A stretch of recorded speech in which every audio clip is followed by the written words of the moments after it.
now with Eva Galperin, who's the head of cybersecurity with EFF. Welcome, Eva. And we have Helen and online from Internews. And we really wanted to run this session around our own, recognizing the risk of our own personal security, the security of our organizations. We really wanted to take this time to walk everyone through that process of how to be safe and secure in online spaces, because as we've spoken in the prior sessions, our voices are really important voices in online spaces. But just before, Eva, you launch into it, there are a few kind of concepts that might have been touched on this morning, but we didn't go into a lot of detail. And I'm hoping Eva can kind of do a bit of a deep dive on some of those. One of those specifically this morning was the issue of data brokers and regulating of data brokers. And I'm not sure how many people in the room really understand what that means. So Erin's nodding. So I think there were a few people in the room I saw kind of look sideways. So I thought maybe, given your expertise around this area, Eva, if you could speak to data brokers before we go into your session on data security. And Anahita, we have Helen online, don't we? I'll pass over to you. Thank you, Eva. All right. So in the interest of not eating up too much of the sort of security and privacy discussion talk time, I will cover data brokers very, very quickly. I'll sum up. So in the US, we have surveillance capitalism, which was a mistake. And all of the different platforms gather as much information as they can about who you are and what you are doing using their various apps. And the way that they fund the app is by selling advertising based on their understanding of who you are and what you are doing. So if you are an advertiser and you want to advertise to, 40-year-old women in California interested in buying yoga pants, you can do that as a result of the information that they managed to gather about you from this platform. So I'm sure most of you have some ideas of where this can all start going very, very wrong. In Europe, there are a bunch of data privacy laws that prevent this kind of data gathering, and that prevent this data from then being turned around and sold to other companies that make a living aggregating the data and reselling it. These people are called data brokers in the US, and they are very bad. The reason that they are very bad is because once you have gathered all the information from one platform, then you gather all the information from another platform, then you gather the information from a third platform, and you can draw some extremely broad and terrifying conclusions about who a person is and what they are doing based on this sort of data aggregation. What data brokers will tell you is we don't target specific people. We anonymize our data because it is aggregated. And that is disingenuous because imagine, if you will, a Venn diagram. So again, you have you have women, you have 40-year-old women, a smaller circle. You have 40-year-old women who live in California. You have 40-year-old women who are living in California who are interested in purchasing yoga pants, a slightly smaller circle. And then 40-year-old women who live in California who are interested in buying yoga pants, who are also fans of the reboot of Buffy the Vampire Slayer. So the circle gets smaller and smaller and smaller and smaller. And finally, you have a circle with very, very few people in it. Congratulations, you have just de-anonymized this person. So yeah, that's a really big problem. And if you have questions about data brokers, I would be happy to talk to you about my campaign to kill them all in a purely metaphorical, non-legally actionable way after this talk is over. But yeah, let's go ahead and get started with some security training. I think that we should probably start with an introduction because I've been talking for a while and you're probably wondering who the hell I am. And then Helen can go ahead and introduce herself. So, hi, I'm Eva Galperin. I'm the Director of Cybersecurity at the Electronic Frontier Foundation, where I have worked since 2007 when dinosaurs roamed the earth.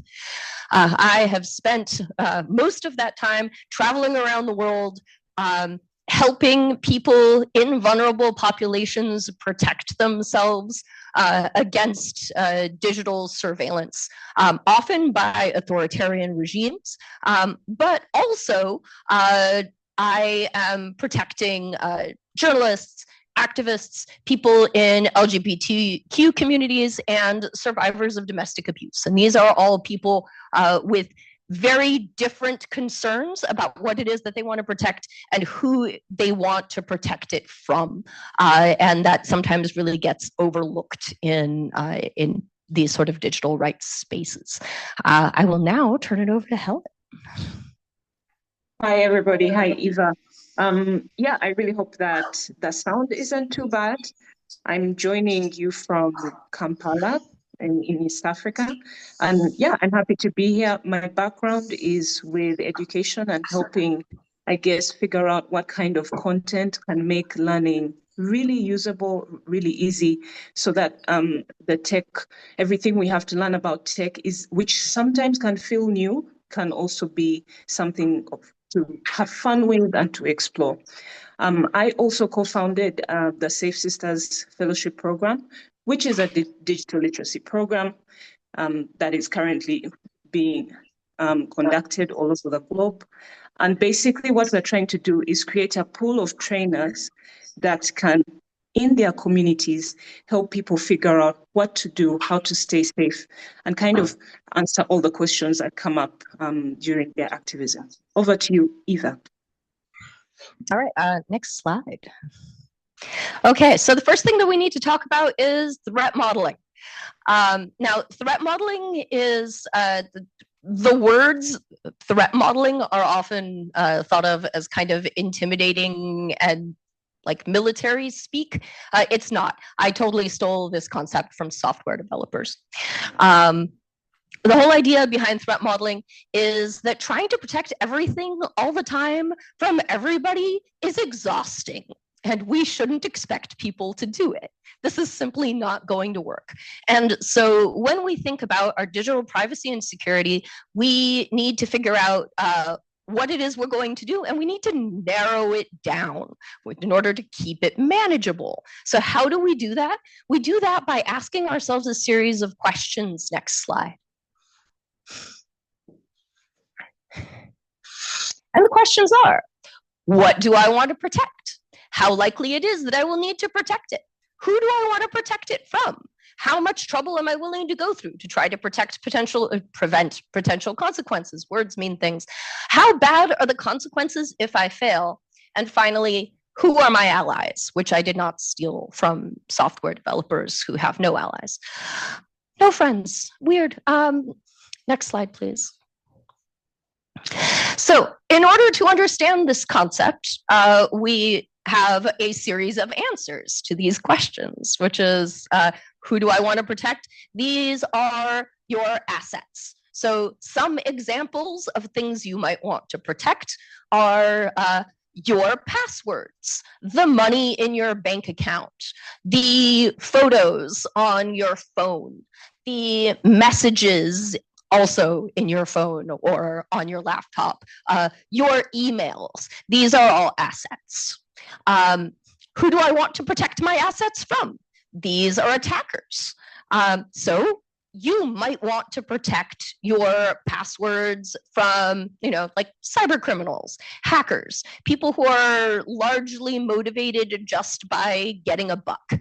And the way in which you deal with that is going to be very different than if you are concerned with the government, say, getting their hands on your passwords or your emails or your selfies, which can be a very serious problem. So these are the different kinds of attackers. Now, attackers are not just like, criminals and governments. An attacker can be an abusive partner.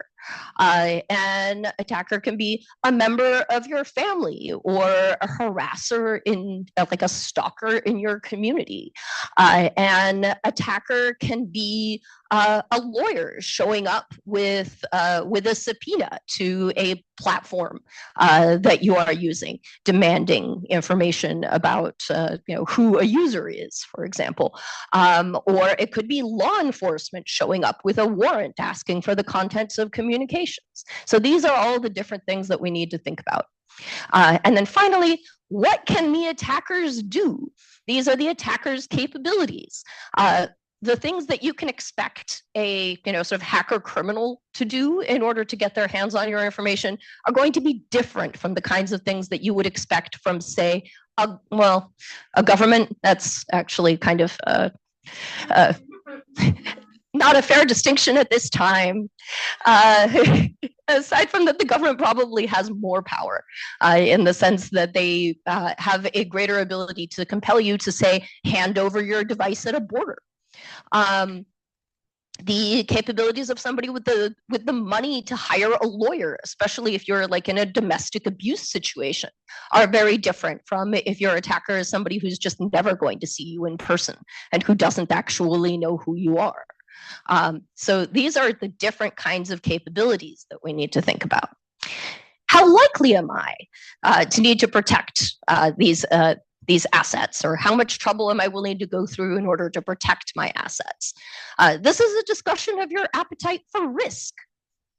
Now, you and I do threat modeling sort of unconsciously every day. When you figure out whether or not you need to, say, lock your front door when you're leaving the house. If you drive a car in a city and you are trying to decide where you are going to park. If you ride a bike and you're trying to decide where you're going to leave your bicycle and whether or not you are going to lock it up. You think about, are there thieves in this area? Are they likely to be able to circumvent a lock? How long am I leaving this bicycle in this space?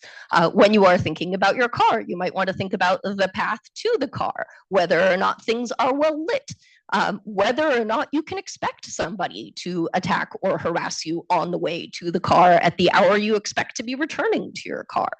I have been told by men that they never think about these things. So that is your appetite for risk.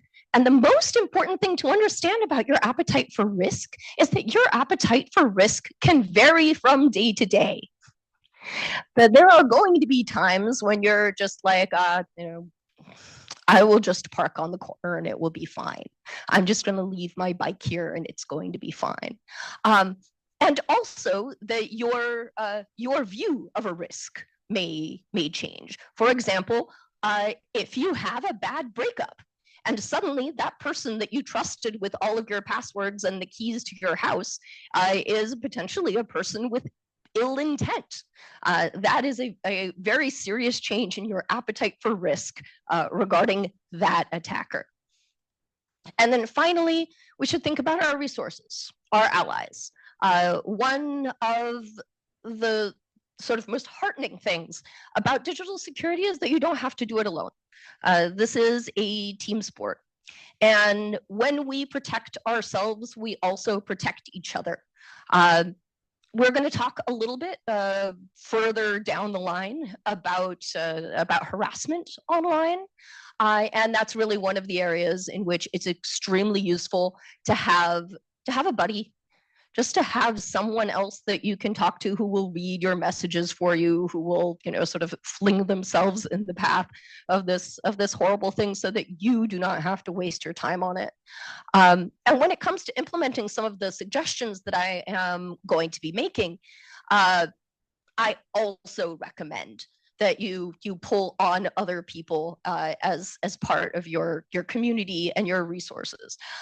For example, there is no way to switch over to, say, Signal for end-to-end encrypted messaging unless you also switch your friends that you are talking to over to Signal for end-to-end encrypted messaging, because otherwise you're just sitting there end-to-end encrypted messaging yourself, which is kind of pointless. So this is a team sport. You got to bring your friends along with you. You have to bring your community along with you when you're threat modeling. So on one hand, this can seem really simple. You just go through your 6 questions and then you're done. The bad news is that it's actually much harder than it looks, because it turns out that humans are extremely bad at understanding the capabilities of their attackers. This is actually one area in which information security professionals are useful allies. I get people coming to me all the time going like, Eva, the nation state actor has broken into my device, and I ask them like, well, what are you seeing that leads you to believe that this is happening? And they're like, well, you know, my phone calls have this like weird echoey sound and I hear clicks. And I'm like, listen, if a nation state actor broke into your device and was listening to your phone, you would not hear a damn thing. So understanding capabilities is extremely important, and it helps you it helps to prevent you from worrying about a bunch of stuff that is not happening, and allows you to concentrate all of your worrying on stuff that is likely to happen. The other thing that people are really bad at is assessing risk. People often overestimate how much risk they are willing to take, or they're not willing to think about a future in which their relationship with someone changes, in which trust changes, and they're not willing to sort of future-proof their decisions. And this is not a judgment. You know, everyone has had, you know, relationships go sour, or their government suddenly become authoritarian, whomst among us. And you got to roll with it. But it's good in the sense that you must resist the entire time. But it is not necessarily your fault. And it is necessarily is doing a lot of work in that sentence. And then finally, I am going to be leaving you with a lot of resources. I have an enormous pile of links for you at the end of this talk in the slides, which will be shareable, which includes EFF's Surveillance Self-Defense Guide, which talks about how you can protect yourself online. And some of the rest of this talk is in fact pulling from surveillance self-defense and these kind of deep dives on how to do things like end-to-end encryption and two-factor authentication, which we will get to next. Next slide. Passwords in 2FA. Take it away, Helen. Okay, so you imagine that you've done some threat modeling. You've probably identified some of your vulnerabilities as not taking care or not being able to be sure that your accounts are safe. What do I mean? Accounts that we use for social media, accounts that we use to communicate for work. We love these. It's part and parcel of us now. But are you thinking through also in your threat modeling, what is it that I have to do? So one way is to think really carefully about how we use passwords and figure out also a kind of enriching experience, which is that you acknowledge the fact that we are human beings and sometimes it's difficult to make a really, really good, strong password and also be able to remember it. So what we're bringing to you is a combination of, say, the ability to make a strong password, which is based off maybe something that is private to you. It could be also in your local language. We are so blessed to have this variety of all these exotic languages, and sometimes passwords can come from a measure of what you remember in each of these spaces. So let's say you're thinking through your threat model, you've identified that your account, maybe my password, I changed it 2 years ago. So this is an actionable step. So you would clearly have to go in and see, does it reach the standards that everybody's talking about? Is it strong enough? Is it very hard to guess? but also, is there a way that I can have great password health and not have it damage my sort of self-esteem, which is that I can remember every single password, which is actually ridiculous and sometimes unrealistic. So enter password managers, which is essentially a system that makes the password for you and stores it for you. So you might be thinking, oh, this sounds risky because if I give all my passwords to a password manager, what could happen? What could the endpoint be?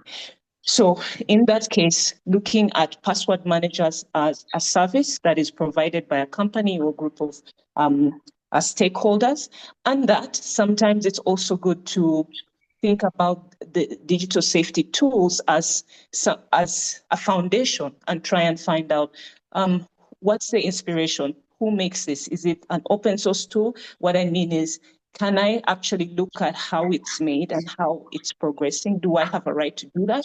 Or it's a commercial tool which sort of violates data privacy laws. So also looking at a password manager that gives you sort of the freedom to say, okay, I have several accounts. I have this email account that is just for my emails to sign up to, sessions about TFGBV. Then I have a different account, which is like to shop and to get things done in the house. Maybe there's one that I use for work. So in this sense, in the reality is that there are some passwords which, because of the number of accounts you have, it's incredibly likely that you start to use the same password. You go into a state of, okay, this is too hard. Maybe I'll just repeat the password, which is very understandable. So with a password manager, it will be able to identify for you a unique password for each of those accounts. And the insurance being that the password manager also needs a login which you give it. So that's also somewhere that you can concentrate your efforts to create something really tough and beautiful, something only you know. Eva mentioned in the case of a domestic violence lady, it would be in her best interest for her to have a password manager so that she doesn't risk her abuser knowing this one password that is replicated on different accounts. So in that case, that would be very useful. Another thing that we want to really push for you today is the use of two-factor authentication. Two meaning it goes once and then it goes again. And authentication means that it's really trying to prove that the person signing into this account is actually you. And also that if they send you a code, it will only be you who will identify that code. Now, this is what's really been looking nice is that many platforms are increasingly giving the 2FA feature. So it's kind of now the point where we should actually take advantage of platform features that are popping up, which give us even more security. How does it work? 2FA is, when I started to use 2FA, I was a little bit hesitant because sometimes it can feel that you have to wait a little bit longer or that you have to look at a different device. So say I'm working on my laptop, if I use 2FA, it might go to my device. So I need to find my device and then give the authorization. Now, that is a process of also as a threat model is what is your capacity at this point? What can you actually do that, yes, might seem inconvenient at first, but has really great dividends in the future. So one way to do it is, yes, I need to look at my device. I cannot just use my password. I have to look at something else, but let me do it because it will increase it will increase my online safety, and I will be able to either no longer be a victim of abuse or be able to continue my activism. What you see now is a variety of 2FA methods. Usually, I see some social media platforms now also have the 2FA feature. Google products do as well. And they can be applied to all variety of platforms and types of devices. Next slide, please.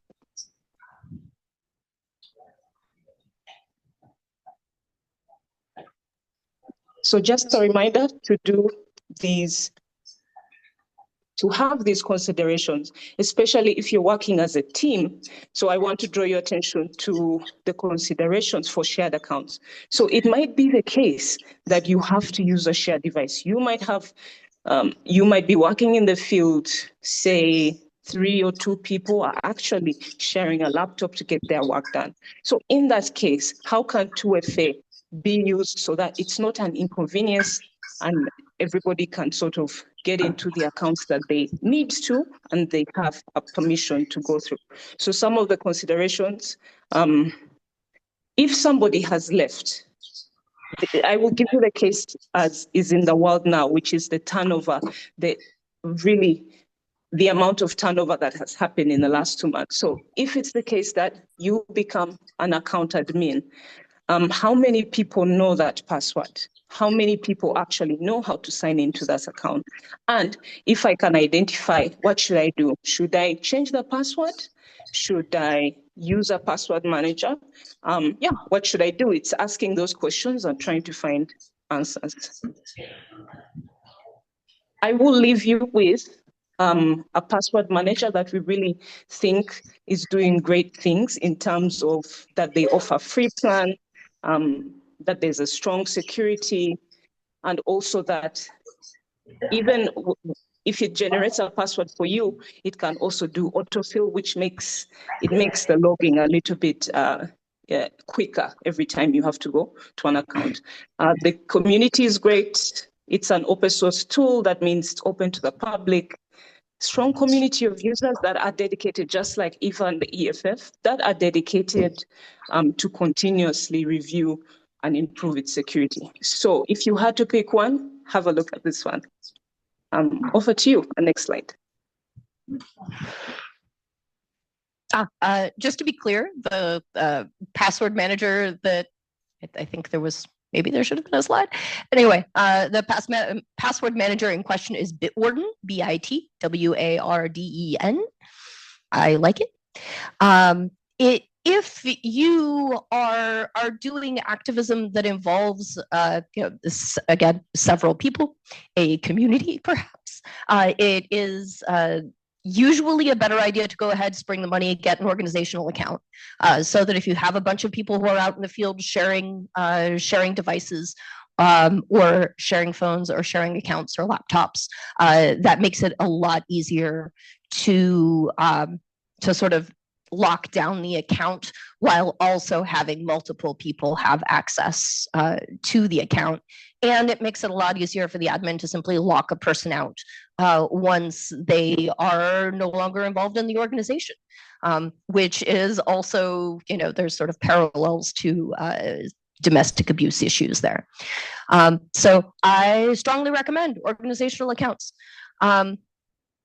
Just a couple of quick words about why you need strong, unique passwords. One of the reasons why you need strong, unique passwords is because frequently when hackers break into a platform, one of the very first things they do is they go looking for all of the passwords, which are usually all sitting in a database. And sometimes they will dump the results of that database to forums which are frequented by other hackers. And so one of the things the hackers do when they're trying to break into your account is once they figure out what your login is for one platform, they will log in using that email address, for example, and then they will try known passwords that have been associated with that login email from other platforms that have had compromises.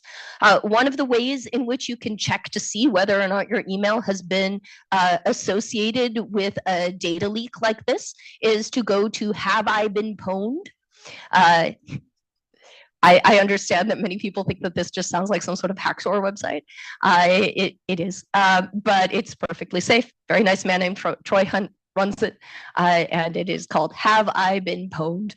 HAVEIBENP0WNED, which is of course obvious to all of you. Anyway, next slide.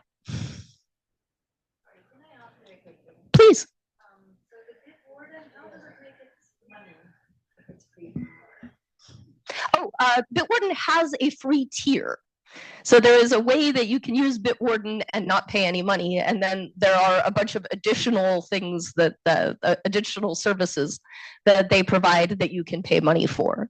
I just don't want to get up in front of a bunch of you and recommend a product that requires you to pay like $10 a month, because that's not reasonable for many of the people here. So there has to be a free tier. The other thing we should talk about really quickly is that there are many different types of two-factor authentication, ranging from having the second factor sent to you via text message, to having the second factor sent to you via an app, to having the second factor be a physical device like a Duo key or a YubiKey that you keep on you. In the information security world, the physical key is usually considered to be the strongest protection against a threat actor that doesn't have physical access to you. So if you are in a domestic abuse situation, no, this is not the best solution.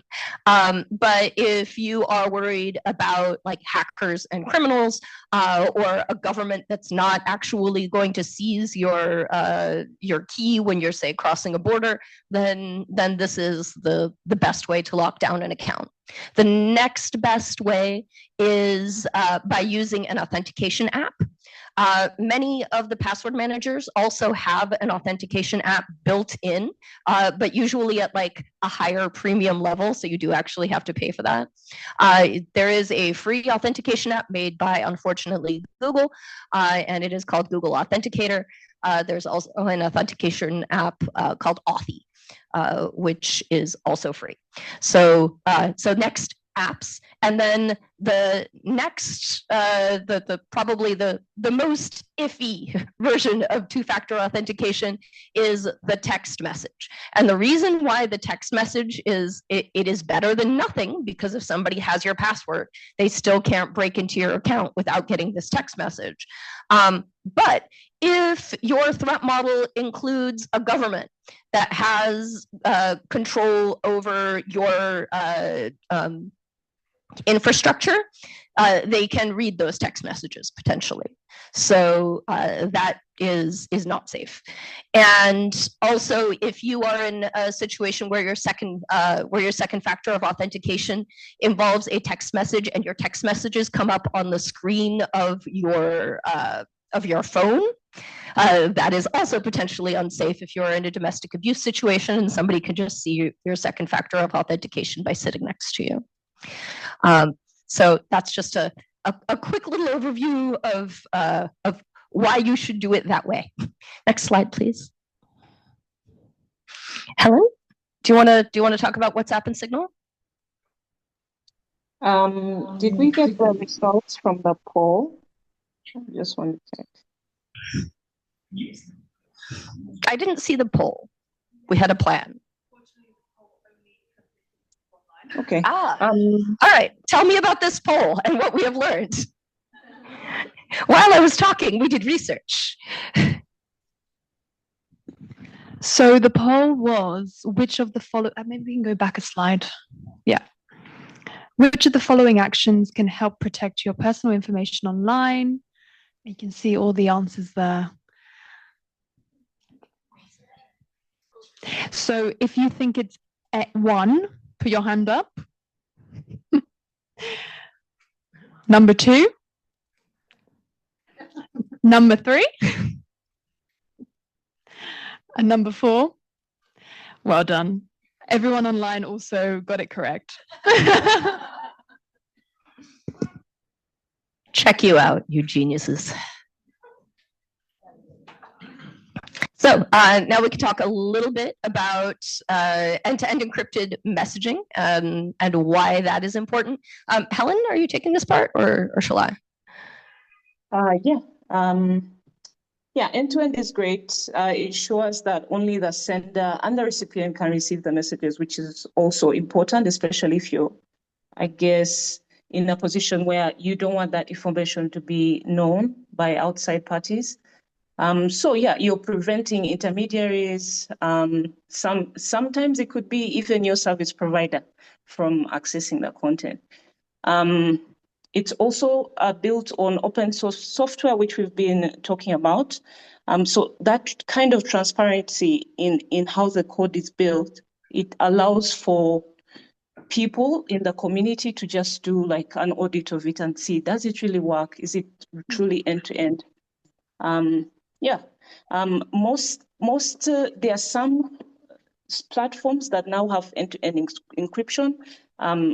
These screen captures are from WhatsApp and Signal, which also have end-to-end encryption. Let me give you an example. When you make a call from a mobile phone, and maybe you're calling me, that is not end-to-end. Also, when you send a text, like when you have a text from maybe your billing company, somebody sending you an invoice, just like an SMS on your phone, it's not also encrypted. So it's really great that, for example, WhatsApp and Signal are kind of giving us a way not to allow governments or people in power that might actually be in business with a phone company or a service provider to read your message. Some examples, there are also some services like Telegram, which also have end-to-end encryption. That might also be a platform that works for you. But in that case, you have to turn it on. So sometimes you do have to go into your device and look at your settings and see, can I turn on end-to-end encryption so that you can start to communicate safely. We also have, when you think about secure messaging, you also have other features that you should take use of and advantage of, which is the disappearing messages, which is like almost down to about 20 seconds, I send a message to somebody. It's a message I don't want anybody else to know, or I don't want them to have the opportunity to record it. So I set it maybe to 20 seconds. And that at that moment, when that message is opened, the reader only has 20 seconds until it self-destructs. So that can also be a way to reduce the data that is about you online if you're communicating with disappearing messages. Over to you. Next slide. All right. A few more words about disappearing messages. One of the things that disappearing messages are best for are situations in which you are concerned that someone is going to get their hands on your device, unlock it, and look through the stuff that's on it. This is a very big deal, again, in domestic abuse situations, in family situations where you don't necessarily have full control over your device, and at borders where it is extremely common for border security to, say, demand that they see your phone or demand that you unlock it. And yes, you can say, no, I'm not going to unlock my phone, but chances are you need to get on a plane. And they're really taking advantage of the fact that you are pressed, you are in a hurry, you will do anything in order to not be stuck in an airport for 24 hours. And who wouldn't? So one of the reasons why you might want to turn on disappearing messages is that when the Border Patrol then goes through your chats, they cannot see the contents of this chat because it has already disappeared. And that is very good. This is also a really good way to send images that you are might be concerned about the person that you are sending them to passing them on.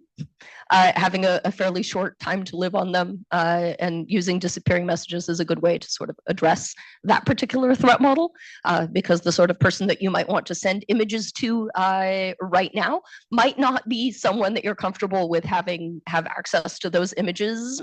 I don't know, maybe after your breakup. So, and one more word about Telegram. How many people here use Telegram? A couple people? All right. So I personally hate Pavel Durov. It's very deeply personal. Telegram was started by a Russian entrepreneur who spends a lot of time marketing his platform as a kind of like, we have no internet censorship here, which means it's a cesspit. And also, but everything is very secure. Nothing is secure. The only communications on Telegram that are end-to-end encrypted are one-to-one chats on which you have explicitly turned on secret messaging. And even then, cryptographers have taken a look at the cryptography that Telegram has rolled out and gone, it's not that great. So a lot of people are using Telegram under the impression that they are having secure communications when they are not. Your chats with multiple people on Telegram are never end-to-end encrypted. And because they are not end-to-end encrypted, do you know who can read them? Pavel Durov, that guy I don't like. Very personal. Next slide, please. Stalkerware. So I am going to sort of lump in nation state attacks and kind of domestic abuse attacks together, because essentially it is often the same technology, just a different guy doing it. No, sometimes the same guy. I was just again. So stalkerware is specifically the class of software that is commercially available, that it is installed on somebody else's device for the purpose of covertly exfiltrating data from that device.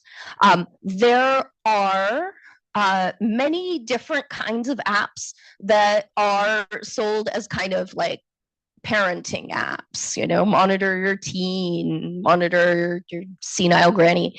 And those apps are often not stalkerware. And the reason they are not stalkerware is because they show up on the device. You can see them. You can see that they are working. They remind you that they are recording. They remind you that they are exfiltrating data. The purpose of stalkerware is to get installed on the device and then leave the person who has the device with the impression that they are not being watched.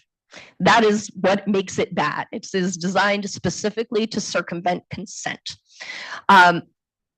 In the sort of like commercial stalkerware area, there is an enormous amount of Android stalkerware out there.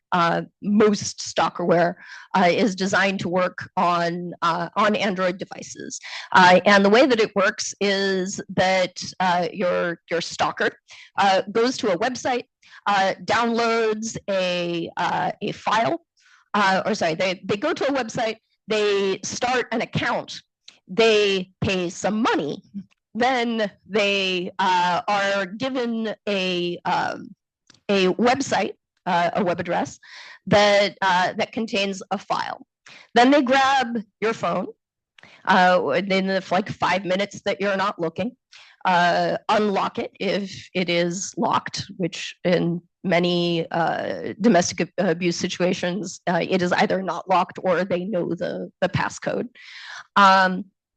They go to that website, download the file, download the app. The app then hides and they leave the phone. Then they go back to their account. Their account has a link to a website, and the website is a portal that shows them all the stuff that is happening on your phone. Apple stalkerware usually works differently, because the Apple ecosystem is much more tightly locked down. This is incredibly annoying to security researchers, but it is advantageous to iPhone users in this particular case. The way that most iPhone stalkerware works right now is it instead of being remotely installed on your phone, it requires your like Apple ID and password. And once they have your Apple ID and password, what it does is it just covertly, secretly, without alerting you, takes a full backup of your phone about once a day. So what do you do if you think that you have stalkerware on your phone? The first thing that you do is check all of your accounts to make sure that your accounts are actually locked down and secure, because chances are the problem is your account and not stalkerware.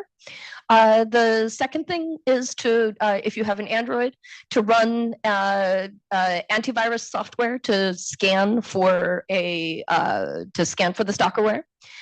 And if you have an iPhone, what you should do is you should go through privacy check, safety check, which will lead you through a sort of series of questions, and that will show you all the different apps that are installed on your device. And then if you see something that you don't recognize, or you see something that's weird, that doesn't need the kind of permissions that it's asking for, you can delete it. So that is the wonder of stalkerware. Next slide, please. Online harassment, take it away, Helen.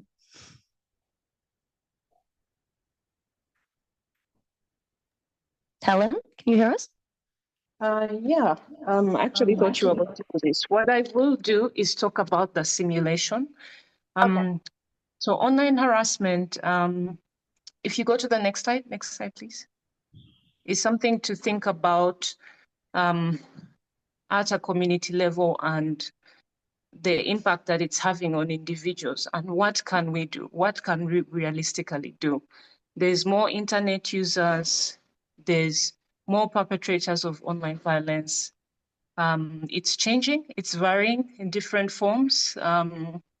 Hate speech, body shaming, revenge porn, which is one of the things that you've been listening to with stalkerware. In a situation where an ex-partner actually posts an intimate video, what do you do, right? What is the action? What is the actionable step to do?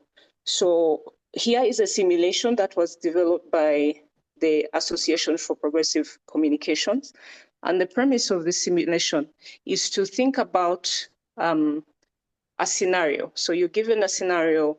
Maybe you're in a situation, you broke up a couple of months ago, and now you've heard from colleagues that there is a video circulating online that shows that it's very intimate, and now it's public. So what to do to think about how to deal and what strategies to use is to think about the community that you have and how can they help me, because online harassment to this day creates the kind of mental health problems that often lead to victims feeling like they don't have any other options, in some cases taking their own lives. So it's very good that we take it seriously as technologists, as people who want to see change in this world. So this simulation is to get us ready for this happening. So basically, you would have some people or an individual to reach out to who would take control of your accounts, because sometimes at that point of harassment, you can get a lot of hate online, and message upon message of that cruelty really can add to your mental distress. So you would have somebody to help you control that, to develop a narrative, to set up a coalition, to maybe give positive messaging to counter the bad. So there would be somebody or a group of people to do that. And then you would also have people or a person there to help you if you decide that you would like to report abuse. Now, abuse, the more we report abuse, the more policy and investment is taken into making sure that cybercrime is reduced and eliminated. So the first thing you could do, or this person could do for you, for example, is make a report on the platform. Usually this is a feature in your account settings. If it's not the platform, the abuse has gone on, this person will also help you to gather the evidence, because if you do decide to take it to law enforcement, the first thing they'll ask you is evidence. So what do I mean? It's taking screenshots of the the cruel messaging, taking photos, making sure you have URLs, the links, making sure you have profiles to the pages, the perpetrator pages, just a really good amount of evidence to get ready. And that person would handle that side of things and dealing with the authorities, because also the victim might need that. And then finally, you have somebody to help you regain your online safety. And that somebody is going to maybe take a look at your accounts, look at your settings, do a privacy check, a full comprehensive privacy check, and make sure, for example, that you're using strong passwords and that you have a password manager, and that maybe it's Bitwarden, or that you're actually maybe removing some of the content that is already available online. Maybe it's the case that on your Facebook account, it's visible for me as an outsider. I can see your date of birth, your location, which organization you work in, very, very finite details, which, as we've heard, it would be bad, because online harassment sometimes can lead to physical harassment. And one of the things we would say is then make sure that your presence is checked. What is available online that could make this abuse even worse? So you have all these people and these groups of people working for you to deal with the incident, and hopefully to leave you with some strategies that are going to give you a long-lasting online safety.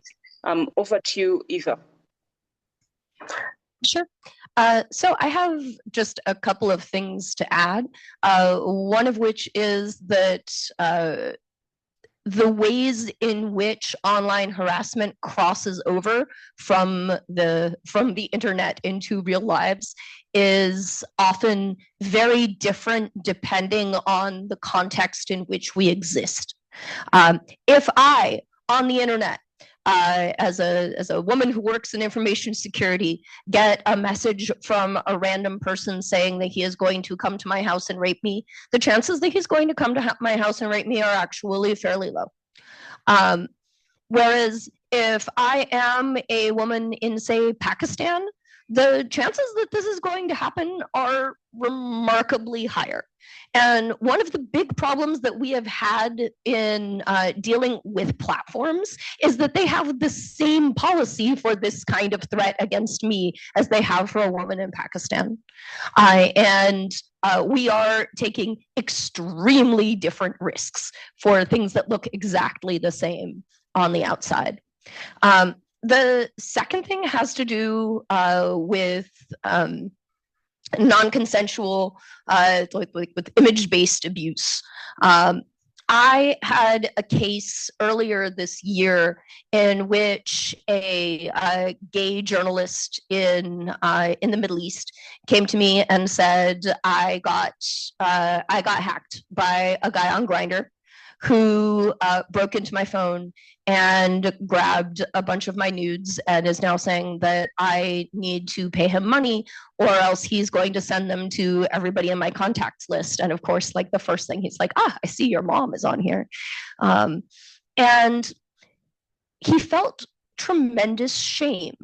And one of the things that I said to him that he told me was really helpful was I told him that he should not be ashamed. He is not the criminal here. He is not the person who did something wrong. This guy should be ashamed.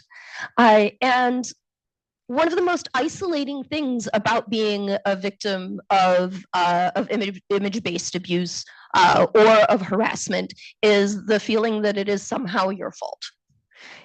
This is not your fault. You did not bring it upon yourself. It doesn't even matter if you were on Grindr in Kuwait, or if you sent a nude of yourself to somebody. It's still not your fault. The fault is with the person doing the immoral and or unethical thing.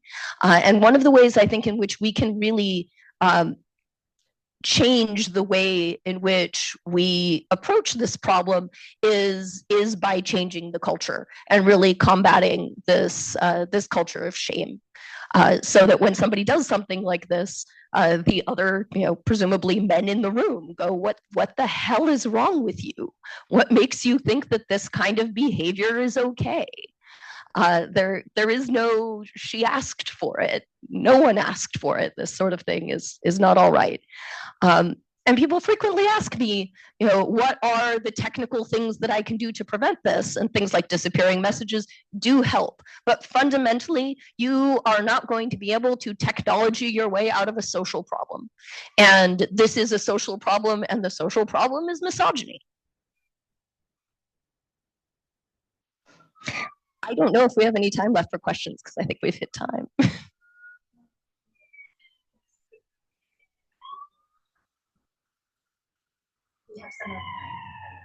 All right, we're going to do 10 minutes of questions. I can start with the questions online. Can you hear me? Yes. Okay, perfect. We have on the LL platform. So we have one question saying two-factor can be problematic. Sorry, it's a comment, more than a question. Two-factor can be problematic also if you are a victim of a SIM swap or you have spyware, malware on your phone, which you have done just by governments. Question, did WhatsApp open a backdoor recently, ergo no longer safe? Then stalkerware can be remote uploaded, no need for phone access. But how prevalent is this for non-government actors? And finally, can you all speak to the unique problems for NGOs and human rights actors who have been encouraged to store their information in the cloud and often on US-controlled platforms? Now that the US government is free labeling organizations as terrorists, all this information can be compromised, either erased, monitored, or manipulated. What should orgs and individuals do to protect their data? Similarly, Dodge is signing up for mailing lists to monitor activity of organizations. Should we be exploring a change in mindset of share our information widely to being more selective and scrubbing data of subscribers? These are the comments and questions online. Thank you. All right, let me go ahead and try to knock some of these out real quick. No, there's no backdoor in WhatsApp. One of the reasons why you might want to think about using Signal rather than WhatsApp is that there is more to your message than just the contents of your communications. There is also what we call the metadata. And the metadata is your list of contacts, or who you're messaging, or when you're messaging. And that can give away a lot of information about your communications. If I stand on the Golden Gate Bridge at 2 o'clock in the morning and I call the suicide helpline, the government doesn't particularly need the contents of my communication to draw some conclusions about what it is that I am saying. And this is the reason why you might want to protect your metadata. Signal does not collect any metadata. So when the government shows up and says, tell me, who is this account? Who have they been talking to? And like, when have they been talking to them? Then Signal says, sorry, you're out of luck. Whereas WhatsApp has a lot of that kind of information that they can turn over to governments and law enforcement, and that they do. So that is why Signal is better than WhatsApp. It is not because there is a backdoor in WhatsApp. Secondly, let's talk a little bit about nation-state malware, because this is actually something I spent several years obsessively researching and following.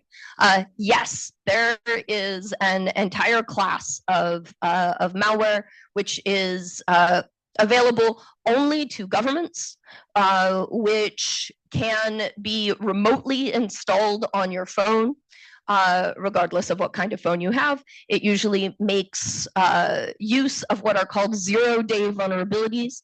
A zero-day vulnerability is like a big scary sounding word, but really all it means is a vulnerability that the attacker knows about, but that the company or the platform or the developer doesn't know about and has therefore had 0 days in which to fix. So they make use of these vulnerabilities, and that means that the power of this kind of spying depends on what kind of vulnerabilities they have at any given moment, because the platforms are constantly finding vulnerabilities and patching them. So sometimes the vulnerabilities exist, sometimes the vulnerabilities don't exist. Sometimes somebody just doesn't have an updated version of WhatsApp, and therefore the vulnerability has been reported, but the person still doesn't get the benefit of that patch. The scariest thing about these kinds of attacks is that they don't leave a trace, and that they can be what we call zero-click attacks, which require no interaction. And so often the only way you are ever going to find out that you have been the target of this kind of attack is if Google or Meta or Apple sends a message to your account saying that you have been the target of this kind of attack. How many of you have gotten a nation state actor warning? What? Anybody? Anybody? No, just me? Cool. Anyway, if you do get one, you can reach out to me directly, and I'd be perfectly happy to talk to you about it and talk to you about how to lock everything down and what you should do afterwards. If you are concerned about a nation state actor targeting your device, there are two things you can do. One is, if you use an Android, I would recommend using a Pixel with the latest version of Graphene OS installed on it. And two, if you are using an iPhone, I recommend enabling lockdown mode. Lockdown mode is really great. It does limit some of the capabilities of your phone, but there is not a single nation state attack that has happened since Apple implemented lockdown mode that has gotten around lockdown mode. So it's pretty badass. You should use it. Helen, do you want to try to knock some of these out?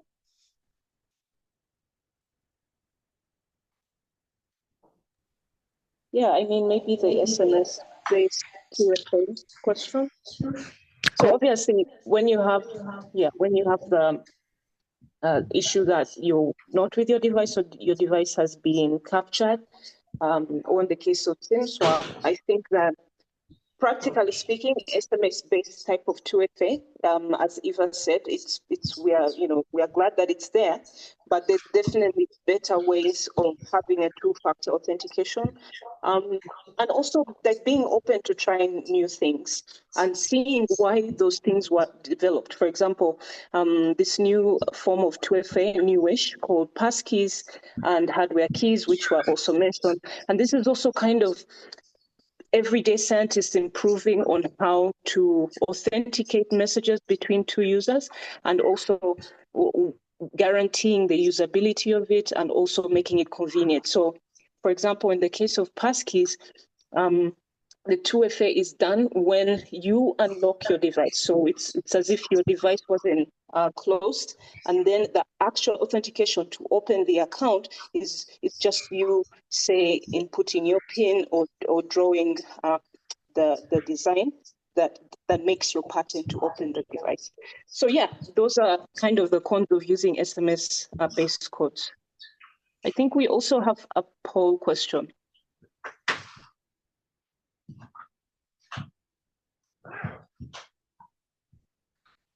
We decided not to do the poll. No, we decided not to do the poll. Yeah, we've only got so much time. Let's try to knock out another one of these questions. Helen, do you want to take another one? Could they refresh a little bit, maybe on the very last question that was asked? I think the big picture visionary question.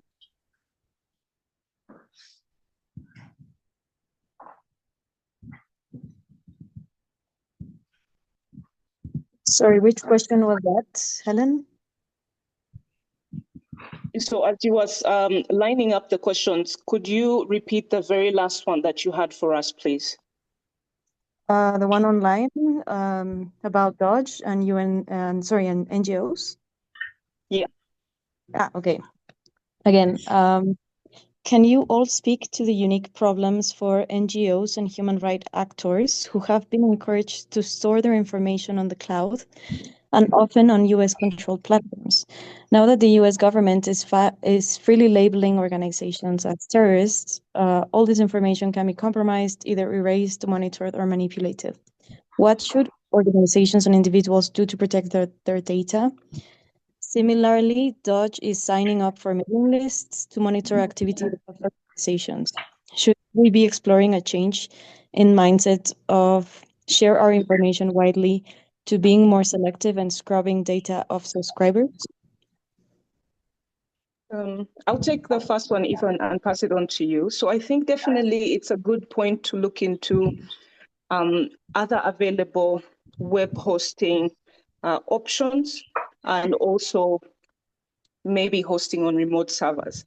Now, there are some organizations that provide this service, and usually human rights space and also in the internet rights space. I think Greenhost is one, but I'll pass it over to you, Eva. Yeah, there are a bunch of services that would be perfectly happy to host your mail and host your files and host your websites that are not based in the United States. Greenhost among them, I think Digital Road. Oh God, there's one in Iceland whose name I can't remember off the top of my head, but if you ping me later, I will tell you all about it.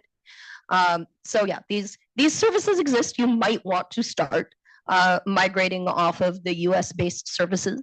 The other option that you have is to encrypt the data that you are storing as files in the cloud.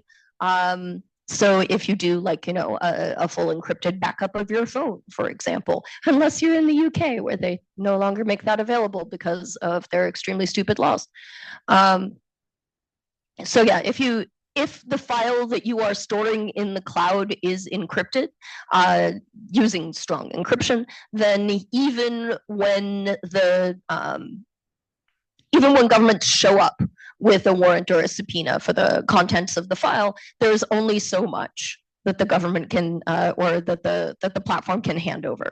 But for unencrypted sensitive data, moving it away from the US might be a good idea. As far as sharing data widely, I used to encourage people to compartmentalize. I would say that you have your work email and you have your personal email. You have your activist personality, and you have the personality for everything else that you do in your life, and you keep those things separate. You do them perhaps not even under the same name. But what I have found over the years in talking to activists is that that's not realistic. And one of the reasons for that is because most activists, and indeed most people who work in the international human rights space, most of the people in this room didn't decide to become activists one day. They didn't just roll out of bed and say, I'm going to do an activism. It is not a choice that you make from one day to another. You just slowly roll into it, and all of a sudden you look around the room. It gets very weird.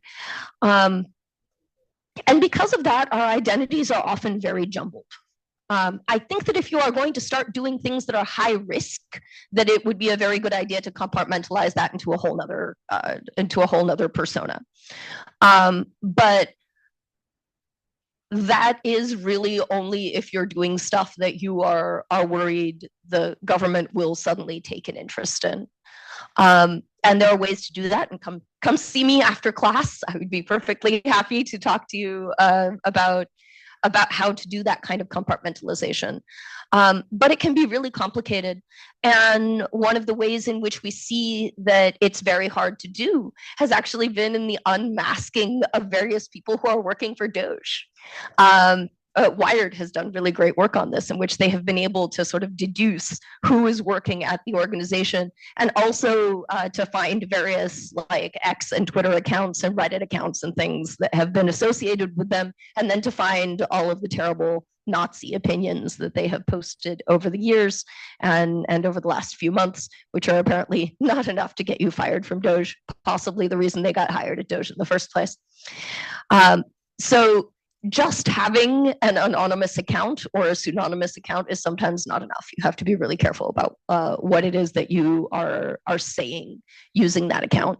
And certainly if you're going to be attracting a lot of attention, that is even more important, because one person may not be dogged enough to find it, but if thousands of people are suddenly trying to find your identity, they're gonna find something. I feel like this is sort of a downer to end things on. I don't want to end on a downer. A lot of people come to me and after I do like a security or privacy training, they're like, "You have scared my pants off. I no longer have pants." And that's fine. Like, who needs pants? But also, I don't want you to be scared. Actually, I'm going to take a really quick question at the back. All right. When someone airdrops stalkerware, specifically in their hand. The other kind of quick question is, how can those of us who do client-facing work? Oh, thank you. So the quick question is, can someone airdrop stalkerware to your phone without having the device physically in your hand? In their hand. And then how can those of us who do client-facing work integrate assessment for stalkerware and these kind of things into our assessments? And then the question that you haven't touched on this, and so I'm curious to hear your thoughts on it, but I would love to hear you talk a little bit about the threat of age verification laws surrounding pornography on and their impact on data security and data brokering, because it's something that one of the things that I work in a lot. Okay, so the short answer for the airdrop question is while yes, it is theoretically possible, this is not the way in which any of the current commercial apps work. And they would have to they would have to find some significant vulnerabilities in order to make that work. Nation states could potentially make that work. So if nation states are in your threat model, maybe. If commercial stalkerware is in your threat model, this is not a thing you need to worry about. You have so much other shit to worry about. Age verification laws are bullshit. And the reason for that is because it requires platforms to keep enormous troves of data about their users. And once you create this kind of treasure trove of data, it is inevitable that hackers will get their hands on it and leak it. So it does not make people more safe. It does, in fact, create a tremendous danger. And it doesn't even prevent underage people from seeing porn. Presuming that is a thing that you think is good. So that's the extremely short version of age verification laws. I guess I should add that the push for age verification laws is part of a whole sort of neo-Puritan strain in sort of the internet law that we have seen in recent years, that really wants to that frames internet censorship and surveillance as being for the benefit of the children.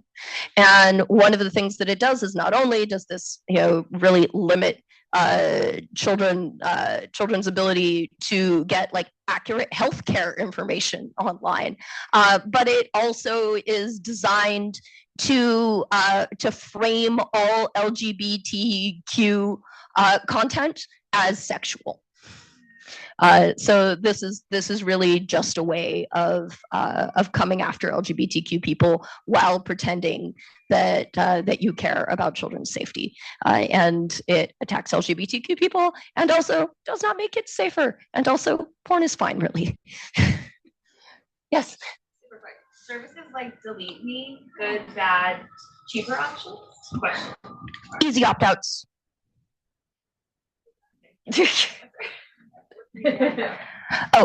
Okay, slightly longer version.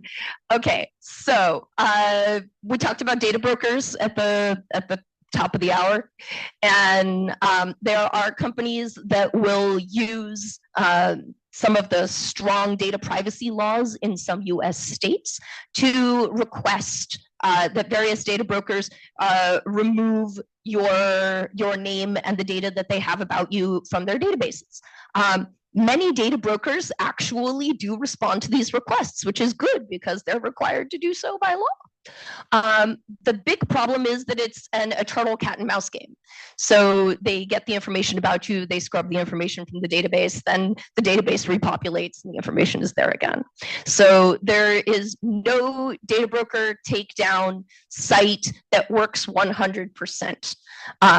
But Meredith Whitaker and Yael Grauer over at Consumer Reports did a sort of overview of all of the different companies that offer this service, and the two that came out on top were called Optory and Easy Opt-outs. Optory is more expensive. Easy Opt-outs is just as good and less expensive. But I have also cut a deal with Optory, and I have a 20% off code. So if you want to come to me, we can make this a little bit cheaper for you. Okay, we have to stop. Sorry. All right, I knew we were only going to get so much time. No, that was amazing. I think everybody found it very helpful. Thank you so much to both of you. And thank you as well for coming all the way here. It's been a couple of years for us to get you here, so we really appreciate the effort and for the time that you've offered as